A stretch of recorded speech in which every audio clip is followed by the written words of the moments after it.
As part of the Whole Child Initiative, Rapid City Area Schools is changing the way that we do our referrals. For the time being, referrals will not be entered into Skyward any longer. That may change at some point throughout the year, but until then, we'll be using a Microsoft form. You can find a link to that form on our Canyon Lake Hub page. If you click on the PBIS link and then the referral link, it'll take you to the page that you're looking at now. The link is here, and you can go ahead and bookmark that and create a shortcut on your iPad and phone so that you have quick access to those. Once you click on that, it'll take you to a form that looks like this. You'll need to be logged into your Office 365 account in order to submit a response. But you then will go ahead and fill out the report or the referral. So student's first and last name, their grade, the date of the incident, the time of the incident, the location, and then you're going to indicate whether it's a minor, a major, or a repeated minor. Depending on which of those you click, it will give you some different choices after that. So for example, if this was a minor incident, we would just be using this for documentation.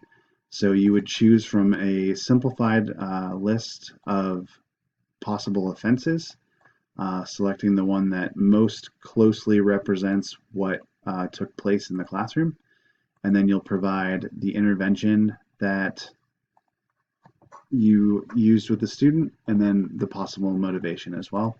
And then you'll be able to enter a description of the incident. When you're entering in the description, you may use student first and last names, but should avoid using any opinions and any other identifiers such as whether a student is on an IEP or not. You're also going to want to indicate whether you have contacted the parent, whether you have not contacted the parent, or whether you have attempted. If you'd like a copy of your referral, you'll check the box to have an email receipt sent to you. In the event that this was a major, you would check that box, and that will change your answers afterwards. So the behavior family is sort of a broad set of offenses that might take place. And then from there, it will break those down into more specific actions.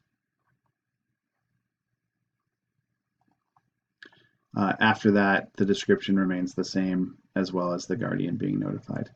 The third and final category is repeated minor. So this looks very similar to the minor referral.